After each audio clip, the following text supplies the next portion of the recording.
আজ আপনাদের জঙ্গলপুর শ্রী শ্রী সারদা আশ্রম ও সেবা কেন্দ্র নিয়ে যাব। সেখানে আপনাদের একটা ছোট্ট ব্লগ করে দেখাবো। আপনারা দেখবেন, যদি ভালো মনে করেন তো শেয়ার ও লাইক করবেন, আর সাবস্ক্রাইব করলে পেয়ে যাবেন আইকন বোতামটা টিপে দেবে। আমি ধুলাগড়গামী বাসে উঠে জালাল গেট নাম্বার 1-এ উঠে আমি এই মন্দিরে পৌঁছেছি এবং এখানকার যে সেবামূলক কাজ, এখানের মেন গেট, সেইটা আমি এখানে দেখাচ্ছি। দেখাবো এই আশ্রম সেবা কেন্দ্রে যাচ্ছি।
এটা কি প্রসাদের রান্নার ঘর?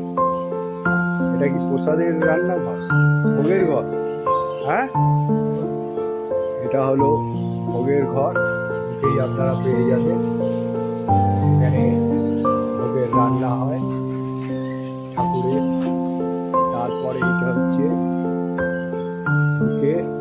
এই আপনারা এই মন্দির চূড়া বিশিষ্ট দেখতে পারবেন চারিদিকে। চলুন আপনাদের এক এক করে সব দর্শন করাই। এই আশ্রম খুব সুন্দর লাগবে। এই আশ্রমে আসবেন, এইসব আশ্রমে আপনারা এলে খুব সময় কেটে যাবে। সোজা দেখাচ্ছে, দেখুন এক এক করে আপনাদের সব দেখাবো।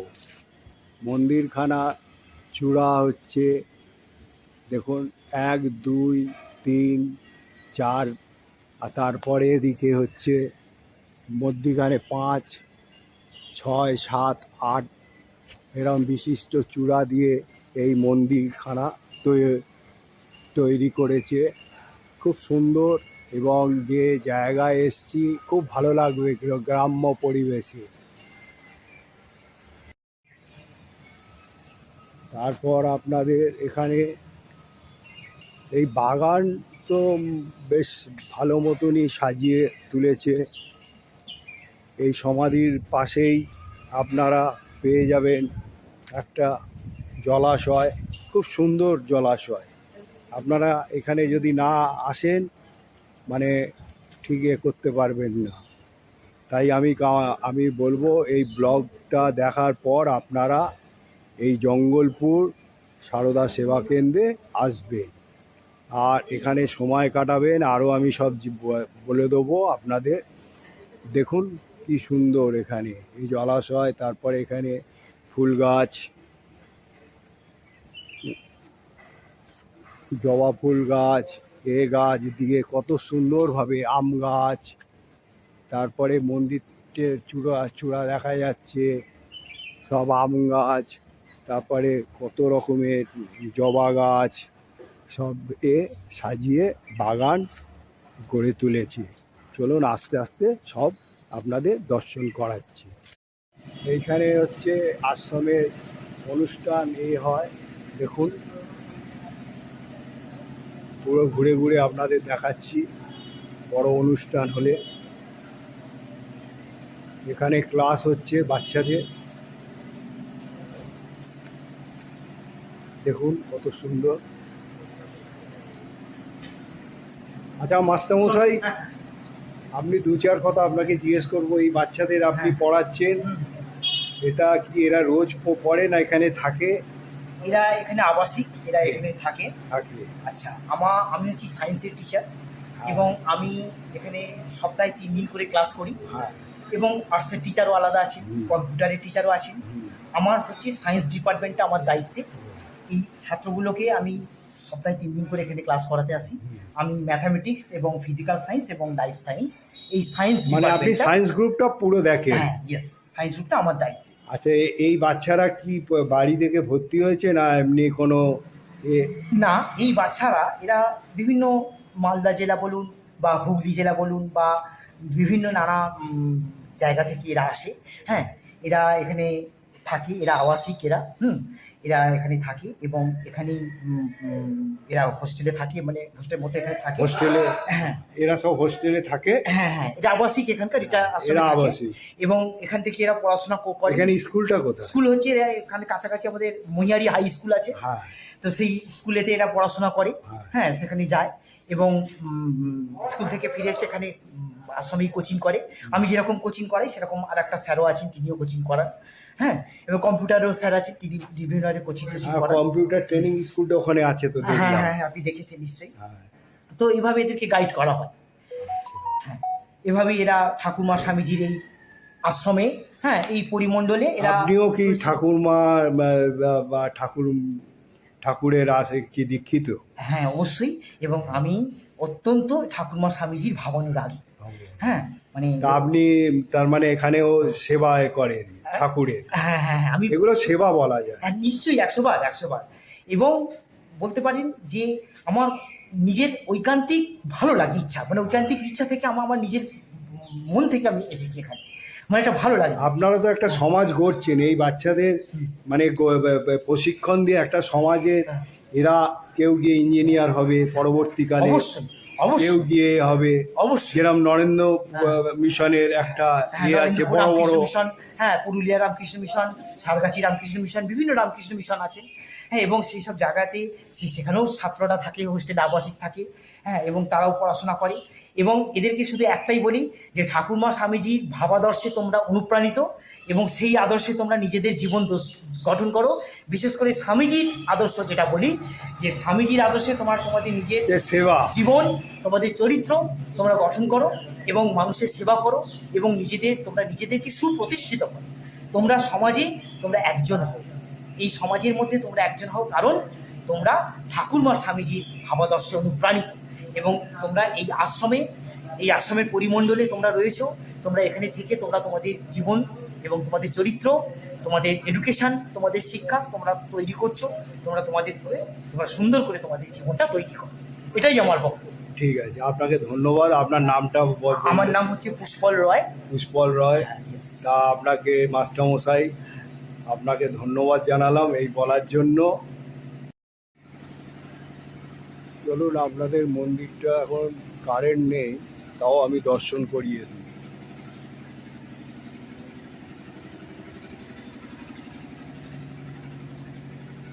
মন্দিরটা আপনাদের দর্শন করাই, চলুন। এখানে স্বামী বিবেকানন্দ, এই স্বামী নিরঞ্জনানন্দ, এই সব যত পার্ষদ আছে সব ছবি তুলে তুলে ফুটিয়ে তুলেছে।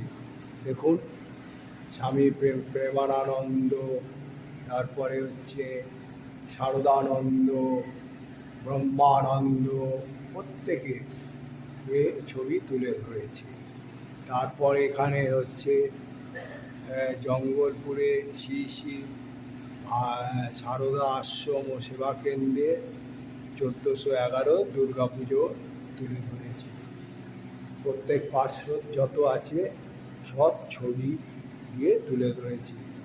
আর মন্দিরে মা ভবতারিণী তো থাকবেই, মা ভবতারিণী আছে, দেখুন মা ভবতারিণী আছে। তারপর হচ্ছে স্বামী শিবানন্দ, স্বামী অভেদানন্দ, তারপরে হচ্ছে ত্রিগুণাতীতানন্দ, অখরানন্দ, প্রত্যেক পার্শ্বদ যত আছে সবাই তুলে ধরেছে এই মন্দিরে ভেতরে। তা মন্দিরের এটা নাট মন্দির হিসাবে বলতে পারেন। এই নাট মন্দির শ্বেতপাথর দিয়ে কত সুন্দরভাবে পার্শ্বদের ছবি তুলে ধরেছে দেখুন মন্দিরখানা। এবারে আপনাদের মন্দিরে দর্শন করাবো। মন্দির দর্শন করুন, আপনারা দেখুন কত সুন্দরভাবে মন্দিরটাকে তুলে ধরেছি। আর দেখুন এখানে হচ্ছে মধ্যিখানে সারদা, কত সুন্দরভাবে। আর সারদামণির হচ্ছে ডান দিকে হচ্ছে রামকৃষ্ণদেব, আর এই ডান দিকে হচ্ছে স্বামী বিবেকানন্দ, আর বাঁ দিকে হচ্ছে রামকৃষ্ণদেব, কত সুন্দরভাবে। আর ওই হচ্ছে শয়নকক্ষ, ঠাকুরের শয়নকক্ষ।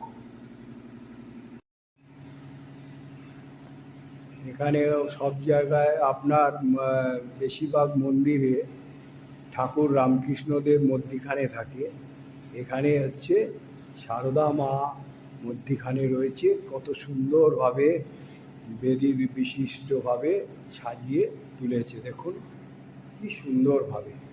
এটা সারদা সেবা কেন্দ্র, যেহেতু মধ্যিখানে সারদামণি রয়েছে।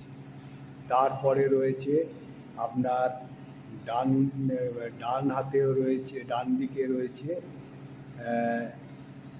রামকৃষ্ণদেব, আর বাঁ দিকে রয়েছে আপনার হচ্ছে স্বামী বিবেকানন্দ। আর এই হলো ঠাকুরের শয়নকক্ষ। তারপর এখানে আপনার কত সুন্দরভাবে শিবলিঙ্গ এইসব, তারপরে ফুলদানি দিয়ে কত সুন্দর সাজিয়ে তুলেছে, মানে কত সুন্দরভাবে সাজিয়ে তুলেছে। আর এখানের একটা বৈশিষ্ট্য দেখলাম, মধ্যিখানে সারদা মা রয়েছে। মন্দিরখানা চূড়াখানা দেখুন, মানে অতুলনীয়। চলুন আর একটা বিল্ডিং আছে, সেখানে নিয়ে যাচ্ছি আপনাদের।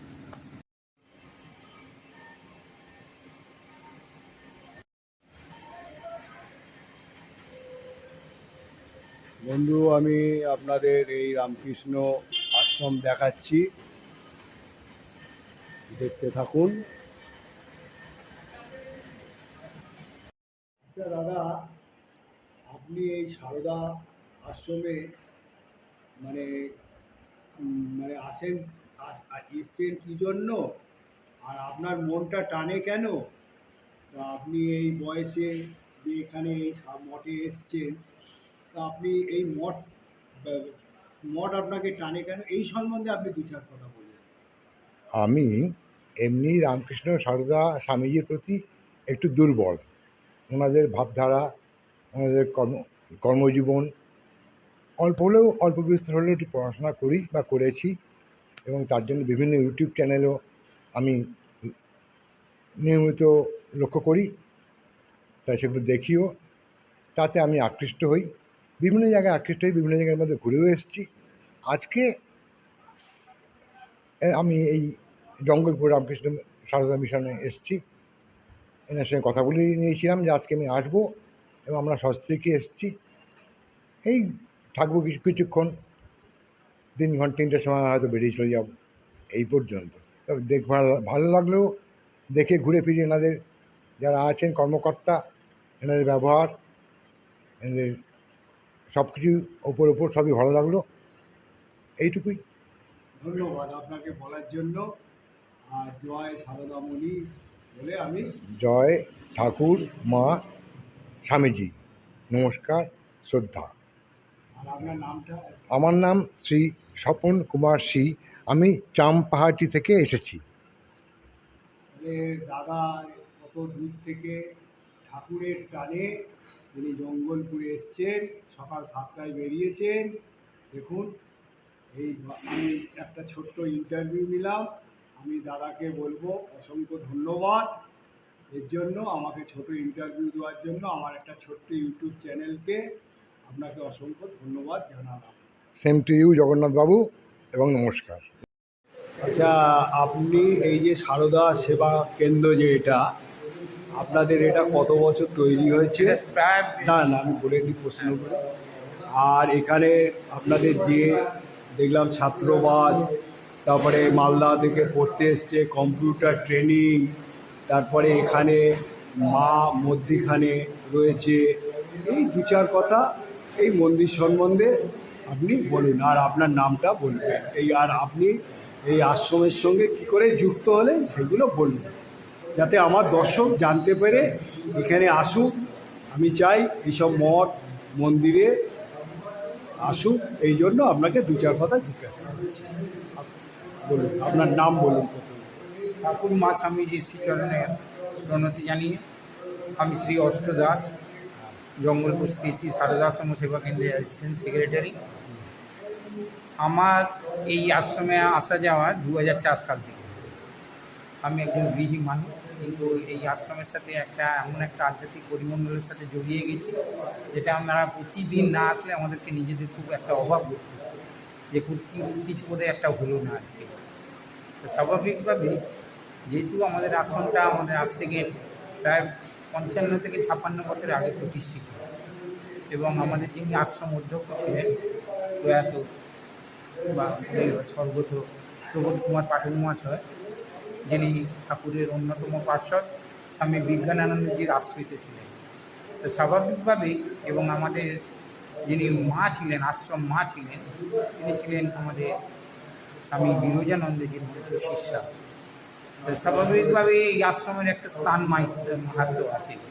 এই স্থান মাহাত্ম্য থাকার জন্য আমরা এখানে বিভিন্ন, শুধু স্থান মাহাত্ম্য আছে এইটা নিয়ে তো থাকেন পেলে হবে না, আমরা কিছু জনসেবামূলক কাজের সাথে আমরা লিপ্ত হয়েছি, যেগুলো প্রথমত আমাদের সমাজে যারা পিছিয়ে পড়ে আছে।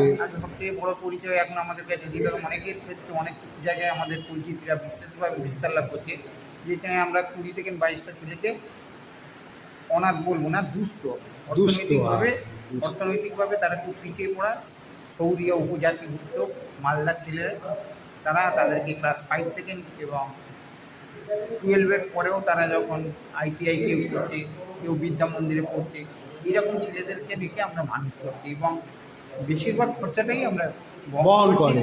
এবং সেই বহন করাটা তো আমাদের মানুষরাই অনেক সুখানন্দেই আছে, যারা শুধু টাকা পয়সা দিয়ে আমাদের সাহায্য করছে না, অনেকে বিভিন্নভাবে কেউ চাল দিচ্ছে, কেউ ডাল দিচ্ছে, কেউ গম, কেউ আটা দিচ্ছে, বা কেউ বিস্কুটের প্যাকেট পাঠিয়ে দিচ্ছে, এইভাবে নানানভাবে সাহায্য করছে। শুধু তাই নয়, এই যে আগামী শারদীয় পুজো আসন্ন, শারদীয় পূজাতে আমাদের অনেক সংস্থা আছে যারা আমাদের আশপাশে, তারা আসে প্রতি বছর, এসে ছেলেদের জামা কাপড়ও পর্যন্ত দিয়ে যায়। এই জন্য আমাদের আশ্রমের একটা পরিচিতি বা বিস্তার, এবং আজকে যে দেখছেন আশ্রমের এই পরিস্থিতি বা পরিধিটা দেখছেন, এই পরিধিটা একদিনে তো তৈরি হয়নি, একটা সময় এই জায়গাটা আস্তে আস্তে আস্তে আমরা গড়ে উঠেছে। কারণ ঠাকুরমা স্বামীজির যে আধ্যাত্মিক পরিমণ্ডল, সেই পরিমণ্ডলে থাকতে থাকতে একটা জিনিস আমরা কিন্তু বুঝে গেছি, যে এখানে যদি ঠিক ঠাকুরমা স্বামীজির আরাধনা করা যায়, তাহলে সেই আশ্রম কিন্তু বিস্তার লাভ করে। এবং তার প্রমাণ আমরা একটা সময় আমাদের যে পুরাতন বিল্ডিং দিলে ওখানে ছিল ঠাকুরের মন্দির, পরবর্তীকালে এই মন্দির নির্মিত হয়েছে, তার পরবর্তীকালে আবার সমস্ত কিছুকে রিনোভেশন করা হয়েছে, পাথর দিয়ে বসিয়ে আমরা এই সমস্ত। তারপরে আপনাদের গোপাল ঘর আছে, আর তারপরে ছাত্রাবাস আছে, তারপরে কম্পিউটার ট্রেনিং আছে, কম্পিউটার ট্রেনিং সেন্টার আমাদের আছে, তারপরে তাদের খাওয়া দাওয়ার ব্যবস্থাও আছে। আচ্ছা, আপনাদের কম্পিউটার ট্রেনিং সপ্তাহে কি রোজই হয়? আমাদের সপ্তাহে এখন আপাতত একটা কোম্পানি, মানে আমরা যেহেতু বেলুর মঠ থেকে বিল্ডিংটা করে দিয়েছি, বেলুর মঠই এতদিন চালাচ্ছিল। এইবারে আমরা চেষ্টা করছি যে যেহেতু আমাদের ছাত্র সংখ্যাটা খুব প্রথম দিকে একটা স্টার্টিং হয়েছিল, কিন্তু মাঝখানে আমাদের ছাত্র সংখ্যাটা কমে গিয়েছিল। আবার নতুন করে আমরা একটা চালাবার চেষ্টা করছি আর কি। আচ্ছা, আপনারা কি বেলুড় মঠের সঙ্গে যুক্ত? একদম যুক্ত, মানে এইভাবে যুক্ত, আমরা হচ্ছে হাওড়া জেলার রামকৃষ্ণ ভাবপ্রচার পরিষদের সাথে যুক্ত, যার উপদেষ্টা হচ্ছে বেলুড় রামকৃষ্ণ মঠ মিশন, বুঝতে পেরেছেন। এবারে এই আশ্রমের অন্তত হাওড়া জেলায় 36টা আশ্রম আছে, তার মধ্যে আমরা একটা, বুঝতে পেরেছেন।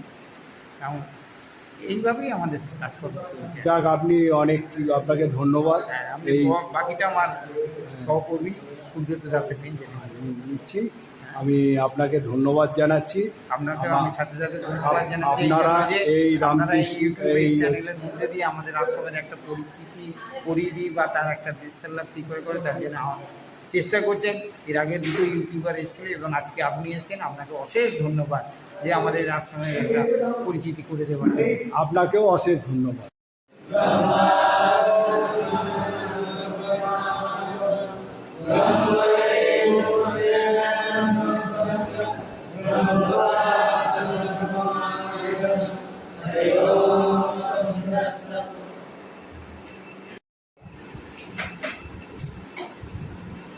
এখন প্রসাদ গ্রহণ কক্ষে এসে প্রসাদ গ্রহণ করব।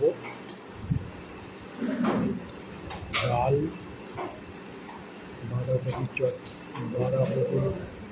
তরকারি এবং অন্ন দেওয়া হয়েছে।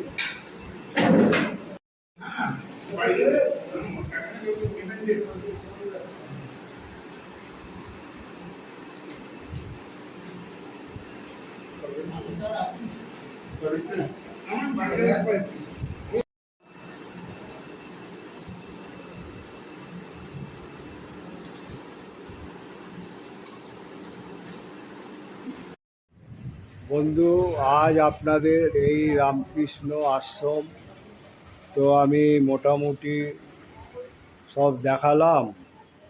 তা আমি আশা করব আপনাদের কাছে এইটা দেখার পর আপনাদের যদি ভালো মনে করে থাকেন এই ব্লগটা, তাহলে একটা লাইক দেবেন এবং যত পারবেন এই রকম আমি শেয়ার করবেন। আর বয়স্ক যত লোকেরা আছে ওনারাও দেখতে পাবে এই রকম ব্লকে রামকৃষ্ণ সারদা আশ্রম মঠ সম্বন্ধে, সেবা প্রতিষ্ঠান সম্বন্ধে জানতে। আমি চাইব আপনারা আমার ব্লগটা দেখার পর শেয়ার করবেন, লাইক করবেন। আর যারা এখনও সাবস্ক্রাইব করেননি, যদি ভালো মনে করে থাকেন তাহলে সাবস্ক্রাইব করার সময় অল বোতামটা টিপে দেবেন। এইটাই আমার অনুরোধ থাকবে, আর বেশি কিছু বলবো না। তাই আমি মোটামুটি সব কিছু দেখিয়েছি। চলুন আরও কত কিছু দেখাতে পারি। এইটা আমি ছাদের ওপর থেকে নিলাম মন্দিরের, আর এই মন্দিরের পরিবেশ খুবই ভালো। এখানে আসতে কোনো অসুবিধা নেই। আপনি রবীন্দ্র সদন দিয়ে বা হেস্টিংস দিয়ে ধুলাগড়গামী বা যে কোনো দীঘাগামী বাসে উঠে জালাল 1 নম্বর গেট নেবে। আপনি যেখানেই নামলেন ডান দিক দিয়ে এই বাঁ দিক দিয়ে ঢুকে 4-5 মিনিট হেঁটে এই সারদা আশ্রম সেবা কেন্দ্রে চলে আসবেন। আপনারা ভালো থাকুন এবং সুস্থ থাকুন। জালাল 1 নম্বর গেট থেকে নেমে ঢুকে এই সারদা সেবা কেন্দ্রে যদি আসেন খুবই ভালো লাগবে। এই মন্দির দর্শন করে আমি মুগ্ধ হয়ে গেছি এবং এখানকার